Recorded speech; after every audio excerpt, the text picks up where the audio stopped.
Bienvenue sur Bulle de Bonheur, le podcast pour prendre le temps d'être heureux. Je suis Raphaël Defoucault, chercheuse inconditionnelle de Bulle de Bonheur. Ce podcast est propulsé par 2 minutes de bonheur et publié tous les jeudis. Aujourd'hui, nous vous proposons l'épisode numéro 6 de notre saga de l'été et je raconte en 7 épisodes l'aventure de 2 minutes de bonheur. Notre capacité à savourer le moment présent permet d'augmenter nos émotions positives et de nous sentir plus heureux. Allez hop, on essaye. Alors nous allons échanger avec Astrid des enjeux des femmes d'aujourd'hui et les raisons qui m'ont poussé à créer ce podcast Bulle de Bonheur il y a déjà 4 ans. Allez, je change de regard. Bonjour Raphaël. Bonjour Astrid. Et du coup, t'as sorti un autre jeu, peut-être en lien avec la famille, qui s'appelle 2 minutes les filles. Alors celui-là, il vient d'où et pourquoi? Parce que bien sûr, tout a une raison. Tout à fait. Alors pour 2 minutes les filles, en fait, j'ai créé ce jeu parce que j'avais envie. Il a pour objectif de lever la charge mentale des femmes. Et puis surtout, nous les femmes, on a un petit talon d'Achille qui est celui de la sécurité. Souvent, on est très attachés à notre sécurité. En tous les cas, on la recherche. Que ça soit la sécurité affective, que ça soit la sécurité financière, que la sécurité du logement, enfin tout type de sécurité, on en a besoin. Et de ce fait-là, j'avais envie de créer un jeu justement pour permettre aux femmes d'abord de se valoriser au niveau de leur corps, qui est aussi souvent le deuxième talon d'Achille de la femme, je dirais, et qui a de temps en temps du mal à accepter son corps tel qu'il est. J'ai rarement vu, en tous les cas, une adolescente qui se trouvait jolie. Trouvent qu'elles ont tous le nez comme ci, les yeux comme ça, les mollets trop gros, elles sont trop petites, trop de seins, pas assez de seins, les oreilles trop grandes, enfin bon, bref. Et du coup, c'est quelque chose que je faisais quand j'avais des groupes de filles. Je leur disais, vous allez chacune vous dire un compliment, ce que vous trouvez de beau chez l'autre. Et là, elles étaient juste stupéfaites. Non, maintenant, tu peux pas me dire j'ai des beaux cheveux, ils sont tellement moches et tout. Donc, c'était hyper marrant. Hyper marrant, mais Dieu sait si c'est vraiment important. Et puis après, je pose aussi dans ce jeu plein de questions qui sont un peu plus girly, mais qui en fait quelque part derrière vont aborder des thématiques autour de la fertilité, autour des choses qui sont importantes pour soi, autour des raisons d'habillement, pourquoi on s'habille d'une manière ou d'une autre, genre le type de sous-vêtements qu'on peut avoir, les protections féminines dont on peut avoir besoin quand on a ses règles, plein de petites questions comme ça qui sont assez girly, mais qui finalement fédèrent les femmes, leur permettent de parler de sujets un peu plus tabous dont elles ne parlent pas forcément et qui viennent justement parler des inquiétudes qu'on peut avoir, des difficultés et qui viennent justement porter un regard positif sur la chance qu'on peut être quand on est une femme. Ah oui, ça c'est vrai. Et ça donne de la sororité. C'est toujours bon d'entretenir ce bon sentiment entre femmes. Oui. Et alors, du coup, c'est assez marrant parce que ce jeu, il est très utilisé dans les EVJF. Beaucoup sont les jeunes femmes. Pardon, je traduis. Enterrement vie de jeune fille. Voilà. Et puis, quand on se retrouve entre copines, même si on a toujours 50 trucs à se raconter, c'est toujours amusant de tirer une carte et de tomber et de s'échanger sur des questions qu'on se poserait pas forcément. Alors nous, on y jouait en équipe jusqu'à ce qu'un homme rentre dans l'équipe. Voilà. Donc on a arrêté d'y jouer, on est passé à une autre boîte. Exactement. Donc non, assez sympa. Et du coup, je continue sur la femme, parce qu'on est passé de la fille, et je parle maintenant de la femme en tant que mère. Parce que tu viens tout juste de sortir un nouveau coffret qui s'adresse aux jeunes mères dans la période du postpartum, c'est-à-dire la période qui suit la naissance de l'enfant. Parce que moi, je suis mère, tu es mère aussi, et on sait toutes les deux combien les sentiments qui nous assaillent sont très antagonistes, juste après la naissance. Et donc, qu'est-ce que tu as voulu faire par ce coffret? Ce que j'ai souhaité, c'est enlever la culpabilité que peuvent ressentir les femmes après la naissance. Cette culpabilité parce que quelque part, on ne se reconnaît pas. On n'est pas la même après qu'avant, ça c'est sûr. Mais il y a toute cette période juste après la naissance, en fait, où quelque part, on est complètement en veille d'hormones qui nous font nous focaliser totalement sur le bébé et on a une tête qui nous dit mais non, mais t'es plus que simplement la mère accroît son bébé, quoi. T'es aussi une femme d'affaires, t'es aussi peut-être la mère d'autres enfants, t'es aussi une épouse, t'es aussi une businesswoman, et tout ça, non, je me reconnais pas du tout. En fait, j'ai envie que de mettre mon bébé sur moi et de pas le quitter. Et de certains moments, en fait, j'ai envie de le rejeter. Et en fait, il y a cette espèce d'antagonisme qui est pas forcément évident à vivre. Et j'ai voulu, à travers ce coffret sur la maternité, véritablement accompagner les femmes accouchantes, en fait, dans ce processus qui est vraiment tellement déstabilisant. Mettre de la douceur, un petit peu. Exactement, de la douceur, de la sérénité. Alors, une femme qui a le coffret m'a dit récemment, alors ça me fait un bien fou. Alors pareil, c'est toujours la même chose, lecture fractionnée. Donc là, je les ai même encore plus fractionnés. Donc il y a vraiment des petits points d'appel un petit peu partout. Donc on peut lire 3 petits paragraphes qui prennent absolument 10 secondes chacun, et puis s'arrêter, le reprendre. Donc on peut vraiment le lire à son allure. Et ce que m'a dit cette femme qui m'a beaucoup plu, elle me dit non mais c'est hyper bien conçu. Parce que j'y passe le temps que j'ai envie d'y passer, ou que je peux y passer, parce qu'on sait bien que... On s'appartient plus. On s'appartient plus quand on vient d'avoir un bébé. Et aussi, elle m'a dit, vous savez, ce que je trouve génial, c'est que ça me fait un bien fou, parce que ça m'a permis de prendre du recul. Et ça, je trouve que c'est hyper important.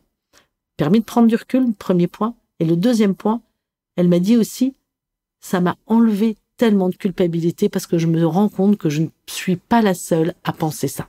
Je suis normale. Et je suis juste normale. Et du coup, ça m'a fait un plaisir immense, parce que l'objectif du coffret est tellement là que véritablement, je trouve que ça m'a vraiment fait plaisir.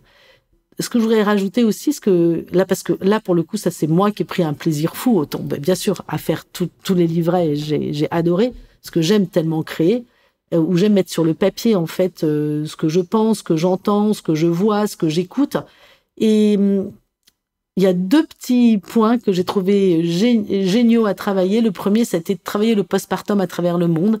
Regardez comment est-ce que le postpartum est vécu dans les différents pays du monde. Alors, je vous laisserai découvrir, mais il y a vraiment des similitudes, même si les formes sont différentes, il y a un fond qui est véritablement identique. Et puis, le deuxième, c'est la petite rubrique que j'ai appelée les miracles du corps. Et c'est de regarder l'impact qu'a une naissance sur son propre corps. Et c'est juste, mais incroyable, ce que le corps est bien fait. Pour ne citer qu'un, en fait, une femme qui vient d'accoucher, quand elle dort, elle récupère 2 fois plus vite que les autres périodes de sa vie. Donc, ou les autres moments de sa vie et du coup, je trouve ça incroyable. C'est comme ça qu'elle tient. Et c'est comme ça qu'elle tient. Parce que vraiment, c'est vrai que le sommeil est fractionné quand on a un nourrisson. Et de ce fait-là, elle récupère beaucoup plus vite. Donc, c'est vraiment très intéressant d'avoir pu observer, d'avoir fait ce travail de recherche. Donc, je trouve c'est vraiment, je pense que ce coffret Un temps pour soi, maternité, est véritablement, je pense, l'objet indispensable pour vivre sereinement son postpartum. En se trouvant normal. Après tous ces produits magnifiques que tu as créés dans ton cerveau bouillonnant d'idées, tu nous as parlé, il y a 4 ans déjà, que tu voulais lancer un podcast. Nous, de France, on trouvait ça étrange parce que les podcasts en France, c'était assez peu répandu et je ne voyais pas vraiment l'intérêt de lancer un podcast. Mais toi, tu nous as dit, vous vous rendez pas compte qu'au Canada, c'est déjà un phénomène de société. Il faut qu'on puisse diffuser par les ondes des bulles de bonheur. D'où l'idée de l'appeler bulle de bonheur. Alors, tu t'es lancé comment, concrètement? Écoute, ça a été une longue réflexion parce que, comme entre guillemets une gestation, parce que ça a duré 9 mois entre le moment où l'idée est apparue. J'en ai beaucoup discuté avec Alban Français, qui est une Française installée au Québec, qui parle d'ailleurs dans le début de Bulle de Bonheur. Puis malheureusement, elle avait plus de temps pour pouvoir continuer. Et en fait, c'est elle qui est arrivée avec cette idée-là en disant, mais Raphaël, tu as tellement de savoir, tu connais tellement de choses. Véritablement, c'est trop dommage que tu n'en fasses pas profiter un maximum de monde. Et j'ai trouvé que l'idée était séduisante. Alors du coup, on a beaucoup réfléchi pour savoir comment est-ce qu'on allait organiser ça, comment... au départ, on voulait faire une conversation comme une conversation entre 2 copines, et puis on a essayé, mais non, mais les enregistrements, c'était trop raté, ça n'allait pas du tout. Enfin bon, bref. Du coup, on a décidé de remonter le podcast un petit peu autrement. Et du coup, on commence par le samchicote, qui est vraiment un terme typiquement québécois, qui veut dire quelque chose qui me tracasse. Donc, en fait, on part d'un événement du quotidien. Et derrière, vous, les auditeurs qui avez l'habitude de les écouter, les podcasts sont toujours construits de la même manière. On fait d'abord un constat. Je démarre avec un constat qu'est-ce que cette thématique-là veut dire, si on va aborder le pardon, c'est quoi un pardon, quelles en sont les définitions, comment on est quand on n'arrive pas à demander pardon, etc. Et après ça, une fois que ce constat est fait, derrière, je propose un changement de regard. Donc, toujours avec regarder son quotidien avec un regard plus positif. Faire un espèce de petit pas de côté pour regarder les choses un petit peu autrement et les regarder donc de manière positive. Et du coup, en fait, comme je cesse de le dire, en réalité, plus on acquiert de souplesse, plus on est capable de faire des pas de côté et plus, en fait, notre créativité augmente et plus notre capacité à s'ouvrir au monde et à imaginer des choses différentes est là. Et du coup, véritablement, ce changement de regard, il est là pour proposer donc de voir les choses un petit peu autrement. Et puis dans la dernière partie donc du podcast, c'est allez hop, je me lance. En fait, c'est la petite action, le petit pas, parce que la politique des petits pas, j'en parle des dizaines de fois dans les podcasts. Quand on a envie de changer quelque chose, et je dis souvent quand on veut monter au premier étage, on peut pas monter d'un bond, on a besoin de monter marche par marche. Donc en fait, cette politique des petits pas, donc c'est une petite action toute simple qu'on peut mettre en place dans son quotidien. Et puis après ça, qui se termine par notre petite mousse que j'adore. Donc toujours dans cet univers de la bulle, en fait. Donc notre petite mousse qui est rafraîchissante et qui en fait est une citation qui est inspirante, qui est là par rapport et qui correspond au thème qu'on aborde. Donc le thème est abordé complètement. Il lève les peurs qu'on peut avoir et qui sont des freins finalement pour nous dans l'action. Et donc ta mise en route finale lève ces freins et permet d'abord d'expliquer que le sujet n'est pas forcément un sujet dont on peut avoir peur et que nos peurs sont beaucoup irrationnelles. Et à la fin, tu mets les personnes en route et donc il n'y a plus qu'à. Quand j'ai monté le podcast, je suis toujours avec cette même vision très holistique de la personne parce que mon idée, c'est de toucher tout le monde. C'est-à-dire que ça soit qu'on soit célibataire, en couple, c'est possible, qu'on soit jeune ou plus âgé, on peut les écouter, qu'on soit en forme ou qu'on soit moins, qu'on soit riche ou pauvre, peu importe l'état dans lequel on est, ces podcasts, ils sont pour tous. Et d'ailleurs, d'abord, bon, ils marchent vraiment très bien. Aujourd'hui, on a dépassé les 430 000 écoutes cumulées, donc on est en constante progression, lente mais constante. Et du coup, je trouve que c'est hyper intéressant de voir, même parce qu'on a accès aujourd'hui, je sais un peu quel âge vous avez, vous les auditeurs, et en fait, c'est très réparti. Donc c'est ça que je trouve hyper intéressant de ce fait-là, de pouvoir véritablement toucher tout le monde, donc vraiment voir les personnes dans tous leurs côtés, donc ce côté très holistique. En fait, toutes les sphères de la vie, elles sont explorées dans ces podcasts. Et avec toujours ce côté, cet esprit positif et constructif. Et tu trouves toujours des idées de thèmes qui sont percutantes, qui viennent rejoindre les personnes dans ce qu'elles vivent au quotidien. Alors toutes ces thématiques, c'est une très bonne question que tu poses là. En fait, je les puise dans les accompagnements que je peux faire. Je vois bien les questions que me posent les personnes et en fait, je vois bien quand il y a des choses qui dysfonctionnent ou qui ne vont pas. Et c'est ça qui vient nourrir, en fin de compte, les idées de thèmes que je peux aborder. Donc j'aime bien à chaque fois y mettre quelques outils qui sont des outils que moi j'utilise aussi en accompagnement. Donc vraiment mon idée avec Bulle de Bonheur, c'est d'apporter un contenu riche qui soit sérieux, qui soit fiable, qui soit ciblé et qui propose des réponses qui sont concrètes aux questions du quotidien et véritablement pour améliorer le bien-être de chacun. Alors évidemment, seul, j'arriverai pas à tout faire parce que faire un podcast, c'est un énorme job. Donc j'ai des personnes qui m'aident dans la rédaction des podcasts. Donc j'ai toute une équipe de spécialistes autour de moi qui viennent me donner des coups de main. Il y a aussi un monteur qui est québécois qui vient me donner un coup de main. C'est pareil, hein, les personnes qui m'aident sont basées un petit peu partout dans le monde.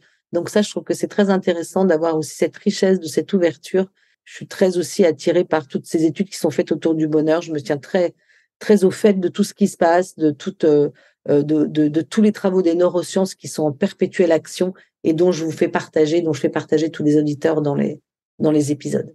Oui, c'est ce que je voulais dire, c'est que tout ce que tu dis qui nous aide, qui aide tout le monde au quotidien à aller mieux, sont toutes appuyées sur des études scientifiques. Donc, ce sont des choses qui sont éprouvées et qui sont validées et qui ne sortent pas juste de ta tête. Je sais qu'il en sort des choses de ta tête, mais ça, c'est quand même très scientifique.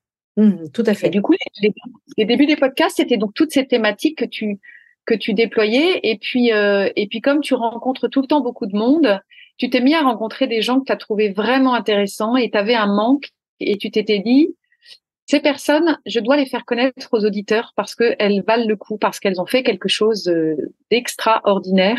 Même si leur vie semble ordinaire, ce sont des personnes extraordinaires. Et donc, tu t'es lancé. Exactement. Et donc, une fois par mois, il y a des interviews. Donc, comme tu le dis très bien, j'interviewe des personnes qui, je trouve, ont des parcours qui sont inspirants. Et en fait, je leur pose toujours les mêmes questions. Donc, un espèce de questionnaire de Proust. Donc, j'ai dû interroger, j'ai pas compté, mais bien une quarantaine de personnes maintenant. Et je trouve que c'est juste passionnant. Donc, ce que des questions autour du bonheur. Et en fait, je me rends compte que le bonheur est profondément protéiforme. C'est-à-dire que quand je demande les 3 synonymes de bonheur, c'est rare qu'on me donne des réponses identiques. Et par contre, ce qui m'a aussi beaucoup frappé, c'est que dans chaque interview, il y a un mot-clé qui ressort. Ça va être le mot authenticité, ça peut être créativité, ça peut être harmonie, ça peut être confiance. Et à chaque fois, il y a un mot-clé en fait qui vient lier un peu tout ça. Ça peut être l'accueil, bienveillance. En fait, c'est extrêmement intéressant. Et par contre, la seule réponse qui est malgré tout qui reste assez redondante, c'est quand je pose la question de raconter un des souvenirs les plus heureux.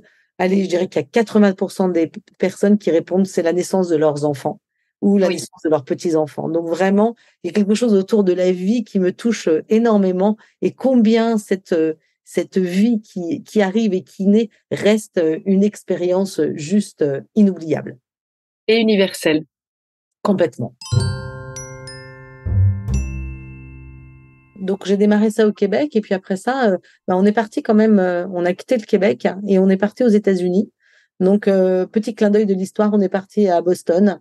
Donc, Boston avec Harvard et cette fameuse université qui fait cette étude sur le bonheur à laquelle je suis si attachée, dont j'ai parlé dans le premier épisode et qui était vraiment le lanceur pour moi.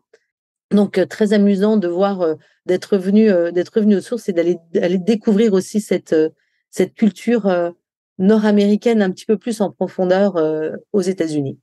Sur place. Et d'ailleurs, tu nous l'as dit, tu nous as dit cette façon de voir les choses qu'ont les Nord-Américains est assez exceptionnelle et très, très différente du vieux continent. Exactement. J'ai beaucoup appris là-bas. C'est un peuple qui m'a beaucoup touchée, les Américains. Outre le fait que là-bas, il y a que des expériences, il n'y a pas d'échecs, ça, je trouve que c'est très, très intéressant comme approche. D'ailleurs, on en parlera dans l'épisode prochain là sur ma manière de voir l'entreprise aujourd'hui. Mais c'est aussi ce que j'aime chez eux, c'est ce côté, cette capacité à retrouver leur âme d'enfant quand ils sont en train de vivre des bons moments. Et ça, c'est quelque chose que j'adopte assez facilement de retrouver cette âme d'enfant, de savoir rire, de savoir s'émerveiller, de savoir être dans la gratitude aussi. Et que ça, je trouve ça très, très intéressant. Mais ça vient. La gratitude, on commence à bien savoir pratiquer ça chez nous aussi. Bravo pour ce podcast qu'on a tant de plaisir à écouter. Et on a hâte de savoir la suite. Exactement. Rendez-vous, prochain épisode.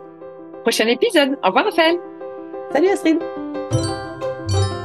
Merci pour votre écoute. Si vous avez aimé, dites-le nous avec 5 étoiles. Laissez vos commentaires et envoyez des bulles de bonheur à vos amis et partagez ce podcast. Inscrivez-vous à la newsletter en allant sur notre site 2 minutes de bonheur pour être notifié des prochains épisodes. C'est aussi très facile de nous trouver sur les réseaux sociaux, Facebook et Instagram. Il suffit de chercher 2 minutes de bonheur. Bulle de bonheur est propulsée par 2 minutes de bonheur, des outils pour créer du lien et prendre le temps d'être heureux.